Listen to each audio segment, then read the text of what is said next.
जय। श्री सद्गुरु महाराज की जय। श्री सद्गुरु महाराज की जय। अखंड मंडलाकारं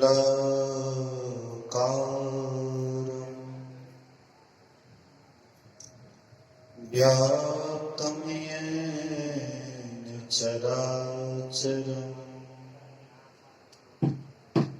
तत्पदं दर्शितं येन तस्मै श्री गुरुवे नमः। धन्य धन्य सतगुरु सुखदाय महिमा कही न जाय। जो कछु कहो तुम्हारी कृपा मोते कछु न बसाय।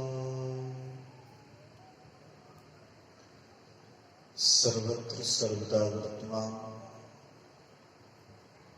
सद्गुरु महाराज जी के पावन चरणों में कोटि कोटि नमन। उपस्थित गुरुजन, धर्म प्रेमी सत्संगी बंधुओं, पूजनीय माताओं तथा भक्तिमती बहनों, एक दिवसीय संतमत सत्संग का आयोजन परम श्रद्धेय हरि बाबू निराला जी के निवास स्थान पर प्रारंभ है।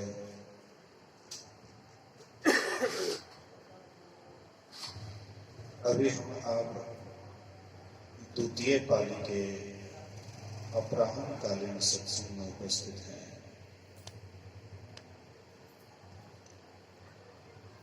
श्रवण कर रहे थे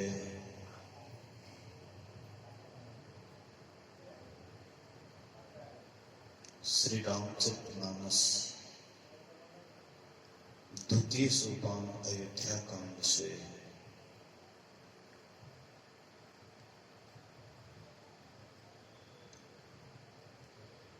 प्राचीन समय में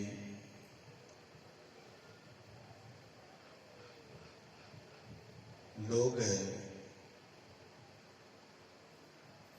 4 आश्रमों की व्यवस्था किए थे और चारों आश्रमों का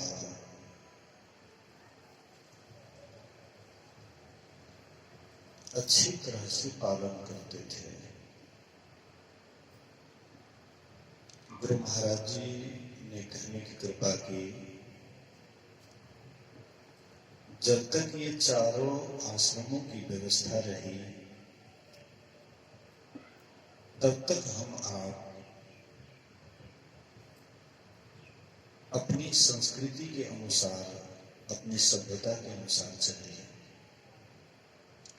लेकिन जब से ये 4 आश्रमों की व्यवस्था में गड़बड़ी हुई तब से हम आप अपने संस्कृति और सभ्यता से अलग हो गए।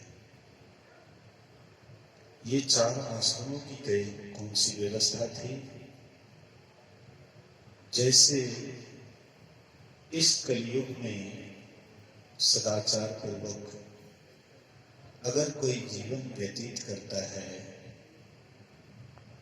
शास्त्र कहता है उसको 100 वर्ष जीने का उम्मीद रखना चाहिए। वह 100 वर्ष जी सकता है और यह 100 वर्ष को 4 भागों में बांट दीजिए। प्राचीन समय में 25 वर्ष तक विद्यार्थी गुरुकुल में रहकर संयमित जीवन जीता था और ये चारों और वह विद्यार्थी गुरुकुल में रह करके विद्याध्ययन तो करते ही थे, लेकिन अध्यात्म और भौतिक दोनों विद्या ग्रहण करते थे। केवल संसारिक विद्या ही नहीं है। आजकल जो भी विद्यार्थी हम आप देखते हैं, केवल भौतिक विद्या के ही प्रति झुकाव है। अध्यात्म विद्या से लोग अलग हटते जा रहे हैं। अध्यात्म विद्या से इसलिए दूर हटते हैं क्योंकि इसमें आमदनी नहीं दिखाई पड़ता है, पैसा नहीं दिखाई पड़ता है, इसलिए दूर हटते हैं।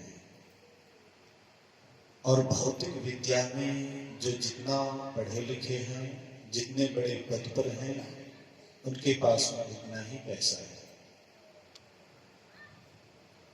भौतिक विद्या से संसार की सुख सुविधा खरीदी जा सकती है, लेकिन आत्म शांति नहीं। आत्मा की शांति के लिए अध्यात्म विद्या जब तक नहीं जानेंगे, तब तक आत्म कल्याण नहीं हो सकता है। भगवान राम भी चारों भाइयों के साथ गुरुकुल में रह करके पढ़ाई किए थे, और वहां पर दोनों विद्या का अध्ययन करते थे, भौतिक विद्या भी, अध्यात्म विद्या भी। गुरुकुल में रह करके गुरुजी की सेवा भी करते थे, आश्रम की सेवा भी करते थे, ध्यान साधना भी करते थे, संध्या वंदन भी करते थे। लेकिन आजकल कोई विद्यार्थी है, अगर उनको सत्संग ध्यान करने के लिए बतलाया जाए, लोगों को लगता है कि मेरा विद्यार्थी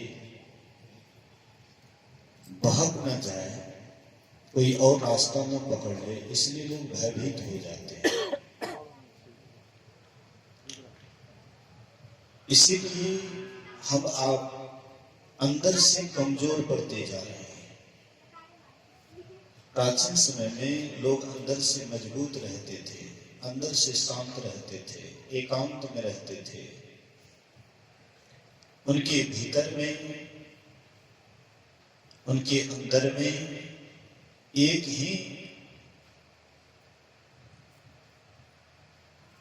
भाव बना रहता था कि हमें अध्ययन करना है। पढ़ते कम थे, सेवा ज्यादा करते थे, पढ़ाई बहुत कम करते थे। आजकल पढ़ाई अधिक करते हैं, अब सेवा कम करते हैं। स्मरण शक्ति भी पुराने जमाने में तीव्र था, और अभी स्मरण शक्ति भी क्षीण होते जा रहा है। कारण क्या है? संयमित जीवन नहीं जीने का कारण है कि स्मरण शक्ति कमजोर हो रहा है। तो प्राचीन समय में 25 वर्ष तक विद्यार्थी विद्याध्ययन करते थे, ब्रह्मचर्य का ठीक ठीक पालन करते थे, और 25 से 50 वे गार्हस्थ जीवन में रहते थे। धन कमाना है, बाल बच्चे पैदा करना है, जो जो काम करना है 25 से 50 तक वे करते थे। फिर 50 के बाद दोनों पति पत्नी मिलकर के एकांत में निवास करते थे, एकांत वास करते थे, ध्यान साधना करते थे, संसार से विरक्त होकर। फिर 75 से 100 वर्ष के बीच संन्यास जीवन जीते थे। संन्यास अर्थात पति पत्नी में भी कोई मतलब नहीं, पति पत्नी में भी कोई वास्ता नहीं, कोई लगाव नहीं, कोई प्रेम नहीं, बिल्कुल अनासक्त होकर के। तो ये आश्रम की व्यवस्था जब तक रही, तब तक लोग अपने संस्कृति और सभ्यता का ठीक ठीक पालन किए। लेकिन हम आप अभी अपनी सभ्यता और संस्कृति हम लोगों को भारी पड़ रहा है। फिर वही पश्चिमी सभ्यता हम लोगों को आसान लग रहा है। अभी भारतवर्ष के लोग धन के लिए ललायित हैं। इनके मन में है कि किस तरह से हमको धन हो जाए, चाहे कर्म जो भी करना पड़े, लेकिन धन हो। इधर पूर्वी सभ्यता, पूर्वी के लोग धन के लिए ललायित हैं, लेकिन पश्चिम की तरफ जो धन पर बैठ करके देख लिए हैं, अब उन लोगों के अंदर में अध्यात्म के प्रति ललायत है। उन लोगों के मन में अध्यात्म के प्रति जिज्ञासा है। हम आप धन के ढेर पर नहीं बैठे हैं, इसलिए धन की चाहना है, लेकिन जो धन के ढेर पर बैठ गए हैं उनके अंदर में अब अध्यात्म की जिज्ञासा है। उन्होंने देख लिया, धन को प्राप्त करके देख लिया धन से कितना सुख मिलता है। पद को प्राप्त करके देख लिया कि पद से कितना सुख मिलता है। लेकिन हम आप अभी कंगाल बने हुए हैं। अभी हम आपके मन में होता है कि कहां से कितना धन हो जाए, हम बड़े से बड़े पद वाले हो जाएं, हमारा हुकूमत बहुतों के ऊपर चलने लगे। भगवान बुद्ध राजा सुधोधन के पुत्र थे।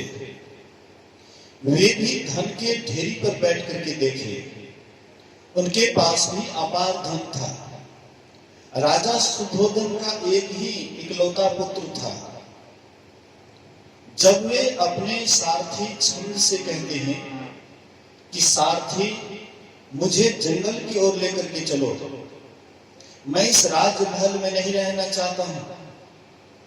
कहते महाराज इतना सुंदर, इतना बढ़िया राजपाट, इतना सुंदर महल, इतनी सुंदरी पत्नी यशोधरा, और महाराज ये सबको छोड़ करके आप कहां जा रहे हैं? बोले कि देखो, तुमको बाहर से भले ही तुम्हारे मन में खिंचाव हो रहा है, लेकिन मैंने देखा है, उस धन के ढेर पर बैठ करके देखा, उस महल के सुख को भी मैंने देखा, लेकिन मेरे अंदर में कहीं भी शांति नहीं बुझाया। इसलिए मैं शांति को पाना चाहता हूं। बोले महाराज आप यहां भी बैठ करके शांति को प्राप्त कर सकते हैं। जो धन के ढेर पर नहीं बैठा है उनके मन में धन की इच्छा सदा बनी रहती है। इसलिए छंद धन के ढेर पर कभी बैठा नहीं था। सारथी सत्य सारथी का काम किया था। उनके पास पर्याप्त मात्रा में धन मिलता नहीं था, ठीक ढंग से परिवार भरण पोषण भी नहीं होता था, इसीलिए धन के लिए लड़ाई था। लेकिन भगवान बुद्ध तो वहां भी बैठ करके देखे। कहने का मतलब है पूरब तरफ के व्यक्ति अभी धन के लिए लड़ाई थे। प्राचीन समय को देखिए, लोग कहते हैं कि ये भारत सोने की चिड़िया कहलाता था। भारत सोने की चिड़िया कहलाता था। उस समय के अगर आप व्यवस्था को देखेंगे तो उस समय में लोगों के पास में धन था और पश्चिमी सभ्यता गरीब थे, वे दरिद्र थे। पश्चिमी सभ्यता के लोग दरिद्र थे और यहाँ धन पर्याप्त मात्रा में थी। इसलिए धन के ढेर को धन के ढेर पर बैठ करके देख लिए थे प्राचीन समय में, और उनको ध्यान भजन ही अच्छा लगता था, अंतर यात्रा ही उनको अच्छा लगता था। इसलिए महापुरुष कहते हैं देख लिया दुनिया का सारा नजारा। इस संसार के नजारा को आप देख सकते हैं, कहीं पर सुख शांति नहीं है। जहां भी आप देखिएगा हर जगह हलचल है, अशांति है, और जहां अशांति है वहां पर कहां सुख है? अशांतस्य कुतो सुखम, वहां पर सुख नहीं है। इसीलिए प्राचीन समय में इस नियम का पालन करते थे। अभी हम आप इस नियम को छोड़ दिए हैं। बूढ़े हो जाते हैं, उनको पूछिए, उनसे कहिए चलिए सत्संग में, तो कहते हैं हमको फुर्सत नहीं है, हमारे पास फुर्सत नहीं है। हमारे अयोध्या बाबा कह रहे थे कि मुखिया जी आए, सत्संग में बैठे और कहते हैं क्या हाल चाल है, तो मुखिया जी कहते हैं कि इससे बढ़िया पहले था। तो बढ़िया पहले था तो फिर पहले वाला पद क्यों नहीं ले लेते हैं? लीजिएगा पहले वाला पद। मुखिया बन गए हैं, उसके बाद सोचिएगा कि मुखिया पद से हट जाएं, तिलांजलि देते हैं, आपको अशांति ही अच्छा लगता है। आप अपने हृदय से पूछिए, आपको अशांति ही प्रिय है। ऊपर मन से आप कह देते हैं कि पहले ठीक था। अरे पहले ठीक था तो मना कौन करता है पहले वाला जीवन बिताने के लिए? लेकिन नहीं, हमारे अंदर में धन की लालसा है। जब हमारे पास में धन हो जाता है तब हम राजनीति में कूदते हैं, और जब राजनीति में कूदते हैं तब हम अच्छा से अच्छा पद ग्रहण करना चाहते हैं, और अच्छा से अच्छा पद जब ग्रहण हो जाता है तो फिर भी आप संसार की तरफ आकर्षित हो जाते हैं, संसार की तरफ बहने लग जाते हैं। हमें अशांति प्रिय है, शांति नहीं है। लेकिन कभी कभी आप अपने को देखिएगा कि जब हम सब ओर से अपने ख्याल को मोड़ लेते हैं, सब ओर से ख्याल को मोड़ करके एकांत वास करते हैं, और जब हमारे अंदर में किसी भी प्रकार की कामना नहीं होती है, अकेले हो जाते हैं, शांत हो जाते हैं, स्थिर हो जाते हैं, तो उसमें बहुत शांति मिलता है, अजीब शांति मिलती है। हम तो शांति की खजाने हैं। हम कितना हो उस शांति को खर्च करें, ये शांति कभी घटने वाली नहीं है। और एक बात याद रखिएगा, जो चीज जो वितरण करते हैं वही चीज की उसी के पास बढ़ोतरी होती है। अगर हम सुख बांटते हैं तो धीरे धीरे हमारे पास में सुख का खजाना हो जाता है।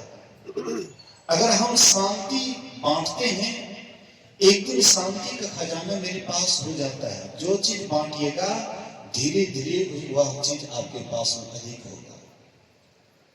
इसलिए महापुरुष कहते हैं, इसके लिए हम आपको इस पर गौर करना है। अभी हम आप सुन रहे थे श्री रामचरितमानस से, अयोध्या कांड से। महाराज दशरथ एक दिन दर्पण में अपने चेहरे को देखते हैं। हालांकि हम आप भी अपने चेहरे को दर्पण में देखते हैं, हर कोई देखते हैं,